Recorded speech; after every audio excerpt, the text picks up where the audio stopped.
So you may have heard us use the term CPU bottlenecking before, but what does it actually mean? In today's video, I'm going to be breaking down what bottlenecking means in its most basic form, why it happens, and what it means to build a balanced system.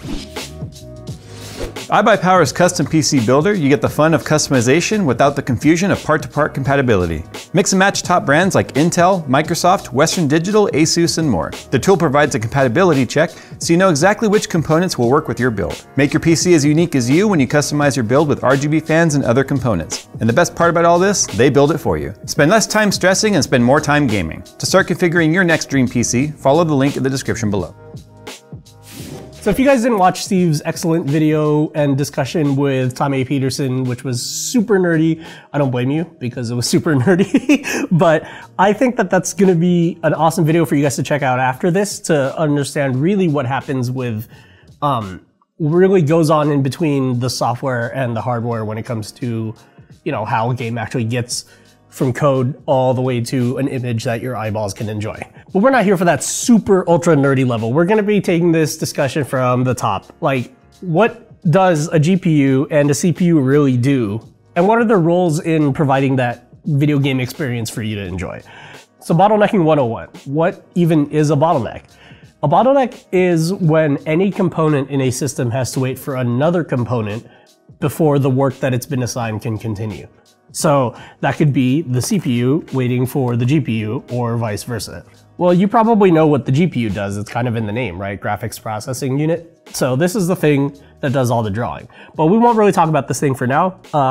Let's see what the CPU does in a gaming workload. So it does some stuff that we won't really talk about or don't really care about in this discussion, like the game world logic and the NPC AI and all that other stuff. Basically, like, the CPU handles the running of the video game, of like all the mechanics in the video game, the physics, if it's a physics-based game, or all the characters, all the worlds that you visit, all that sort of stuff. That stuff we don't really care about because it doesn't necessarily have anything to do directly with drawing. We only really care about what the CPU's role is as far as preparing the GPU to do work.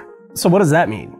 Well, you can kind of think of the graphics card as really big, really strong, but also very dumb. It doesn't know what type of picture to draw. So the CPU is responsible for literally every single little detail about every frame that you see. So where's this object at? What kind of shader is on its surface? What color is it? Does it have a texture? So basically, once the CPU has collected all of that info about the scene, it sends it off to the GPU, which then just takes all of those instructions, goes through them, sends them all to its 10,000 or more cores, and then they do all the work as far as executing all of those commands. So that's basically what the CPU's role in a gaming workload is. Set up the GPU with all of the instructions that the GPU needs to draw the frame that it needs to draw. So what happens if our super big, buff, strong GPU finishes its work super quickly and the CPU hasn't really given it instructions for the next frame? It's still working on the game logic and all that other stuff before it can even get to what it needs to tell the graphics card to draw. This situation is exactly what a bottleneck is.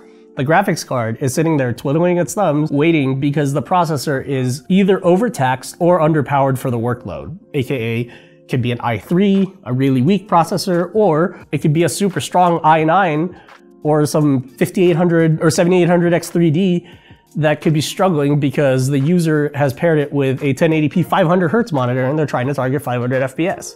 So the CPU bottleneck doesn't necessarily mean the CPU itself is weak. It only means that it's weak relative to this entire workload and the graphics card that it's paired with. So to kind of recap the causes for a CPU bottleneck, one, the processor could just be an actually weak processor. You could be stuck with trying to game on something like an i3. But if you had a system that was balanced and properly built, but you were still chasing those extremely high FPSs, like I'm talking higher than 300-ish, because 300 seems to be really around the limit of where modern top-end CPUs can push game engines. Yeah, if you're chasing those super high frame rates, then your only recourse if you're running into a CPU bottleneck might actually just be to overclock the processor. At that point, usually the limitation is not necessarily the graphics card or even really the CPU in general. A lot of times you're just waiting on the game code to execute on a single thread So you're limited by, you might be limited by your CPU's single thread performance and that sort of stuff. Basically what I'm trying to get at is if you're chasing super high FPS in very specific titles like esports titles, your problem, even if you have a top of the line CPU and you're still CPU bottlenecked, is going to be a lot of overclocking and very specific title specific fixes that aren't really just, oh, this piece of hardware is too weak, buy a new one or upgrade it or whatever. So that's the weird thing about bottlenecking is, yes, it can totally occur on a system that's very powerful. It just depends on the workload. And what determines the workload is really the user. What type of monitor, what resolution are you targeting? What FPS are you targeting? All of those things are important. And in general, this is a very, very in general kind of thing. Like there's going to be a lot of caveats and that sort of stuff. Provided your graphics card is high enough, your CPU is going to be the limiting factor as far as your upper cap for FPS. The easiest examples to illustrate my point would be 4K 60 versus 1080p 240. 1080p 240 is going to be a lot harder on the CPU because the CPU must prepare those frames for the graphics card to draw at a lot faster of a rate than it would at 4K 60. 4K 60 is a lot more taxing on the GPU because that resolution is a lot higher. And so the graphics card has a lot more just work it has to brute force through because there's just more pixels. The CPU has to only set up the graphics card every 1/60th of a second as opposed to every 1/240th of a second in the previous example. So you can kind of see that relationship between what's kind of sweating harder during your workload, if it's the GPU or the CPU.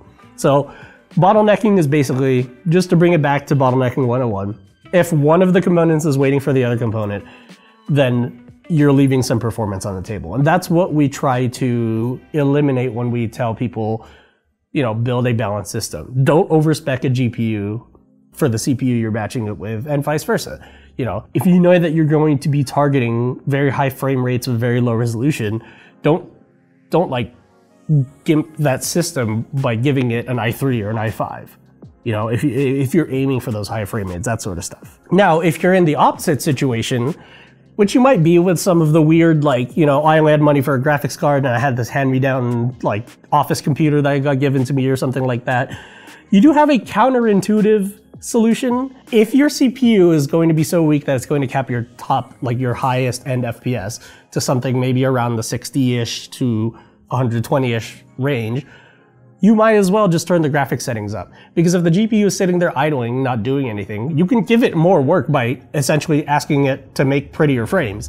So if you're gonna be stuck at 60 FPS, you might as well get 60 really pretty looking FPS. And so that is technically one way to alleviate a bottleneck. Now you're not gonna be getting more frames per second, but you are getting more image quality in each frame per second. So like all that time that the GPU is sitting idle, you're at least taking advantage of that and getting a benefit to your eyeballs. So yeah, so that's basically bottlenecking in a nutshell. Sound off down below in the comments if you have any other tips or like super basic stuff like this, or you know, what's your favorite options to start with when you start tweaking because you want a little bit more FPS out of a video game, that sort of stuff. And as always, we'll see you guys in the next one. But what does it actually mean? It's a good question.